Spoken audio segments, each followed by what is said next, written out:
আসসালামু আলাইকুম প্রিয় দর্শক, আমি ইঞ্জিনিয়ার মোহাম্মদ আলামিন। আমি চাঁদপুর জেলার হামচর উপজেলার হাওলাদার বাজার একটা তিনতলা বিল্ডিংয়ের সাইট পরিদর্শনে আসলাম। আজকে আমরা যে কাজটা চেক দেব সেটা হচ্ছে বেজের কাজ। বেজটা হলো একটা বিল্ডিংয়ের সবচেয়ে গুরুত্বপূর্ণ অংশ। বেজটা যদি আসলে সঠিক লেভেলে এবং ঠিক পজিশনে না থাকে তাহলে আপনার বিল্ডিংটাই পুরা বৃথা যাবে। হ্যাঁ, কলামগুলো ঠিক পজিশনে থাকবে না। তো এটা দেখার জন্য আমরা প্রথমে যেটা করেছিলাম, সাইডে প্রথমে ড্রয়িং অনুসারে আমরা লেআউট দিয়েছিলাম। প্রত্যেকটা গ্রিড লাইন ফিক্সড করে দিয়েছি এবং রোড থেকে একটা রোড লেভেল দিয়ে সাইডে ফিক্সড করে দিয়েছি।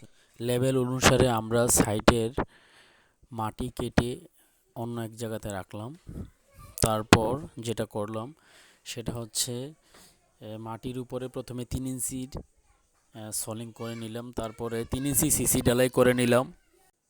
ড্রয়িংয়ে বেজের সাইজ অনুসারে বোর্ড ফিটিং করে নিলাম এবং বোর্ডগুলোকে সুন্দর করে পলিথিন দিয়ে ডেকে নিলাম। তারপরে বোর্ডগুলোকে মাটির সাথে একেবারে ফিক্সড করে নিলাম যাতে ঢালাই ভাইব্রেটরে এটা খুলে না যায় বোর্ড।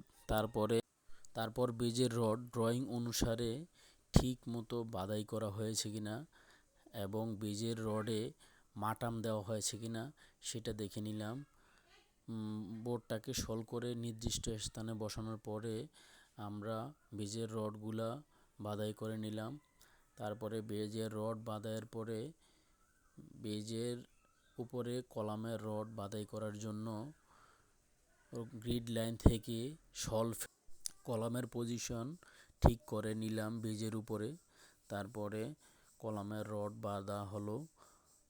কলামের রড বাঁধার সময় অবশ্যই ঠিকভাবে রিংগুলা বাঁধাই করা হয়েছে কিনা, তারপরে রিংয়ে 145 ডিগ্রি অ্যাঙ্গেল করা হয়েছে কিনা সেটা দেখে নিতে হবে এবং যদি টাই দেওয়া থাকে ড্রয়িংয়ে সেই টাইটাও দেখে নিতে হবে।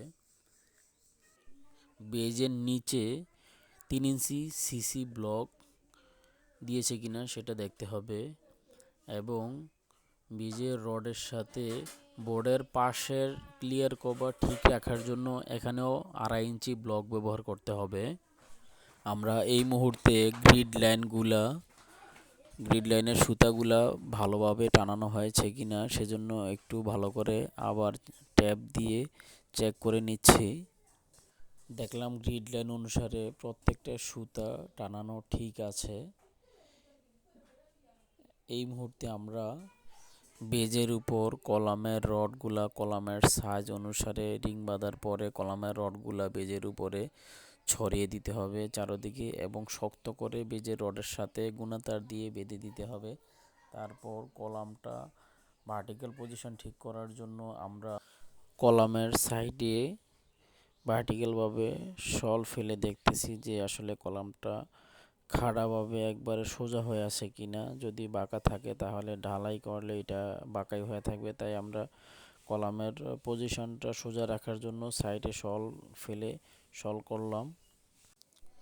আর কলামটা আসলে সঠিক সেন্টারে আছে কিনা সেটা দেখার জন্য কন্ট্রাক্টর কলামের ভিতরে রিংয়ের উপরে ট্যাপ ধরছে আর আমি এদিক থেকে শল ফেলে দেখতেছি যে আসলে হ্যাঁ কলামটা ঠিক পজিশনে বসানো হয়েছে কিনা এটা দেখার জন্য নিচে ট্যাপ ধরা হয়েছে আর আমি এদিক থেকে শল করতেছি যে আসলে কলামটা ঠিক পজিশনে আছে কিনা। ঢালাই দেওয়ার আগেই এই চেকটা দেখে নিতে হবে, না হলে কলামগুলা সঠিক জায়গায় বসবে না। এইভাবে আমরা একে একে এই বিল্ডিংয়ের প্রত্যেকটা কলাম ধরে ধরে চেক দিয়ে তারপরে ঢালাই দেওয়ার জন্য অনুমতি দিব। ঢালাইয়ের অনুপাত হবে 1 বস্তা সিমেন্টের সাথে 1.5 বস্তা বালি এবং 3 বস্তা খোয়া উত্তমভাবে মিশানোর পরে তারপরে বেজে ঢালবে এবং সাথে কেমিক্যাল চাইলেও ব্যবহার করতে পারবে। আর ভাইব্রেটর করতে হবে ভালোভাবে। ভাইব্রেটর করার সময় দেখতে হবে যাতে বোর্ডগুলো আবার খুলে না যায়। আর কলামের রডগুলোকে ভার্টিক্যালভাবে এমনভাবে ঠেক দিয়ে দিতে হবে যাতে ভাইব্রেটর করার সময় কোনো দিকে নড়ে না যায়। এভাবে প্রত্যেকটা বেজের ঢালাই দিতে হবে আর প্রত্যেকটা কলাম এভাবে চেক দিয়ে ঢালাই কার্য সম্পূর্ণ করতে হবে। সবাই ভালো থাকবেন। আসসালামু আলাইকুম।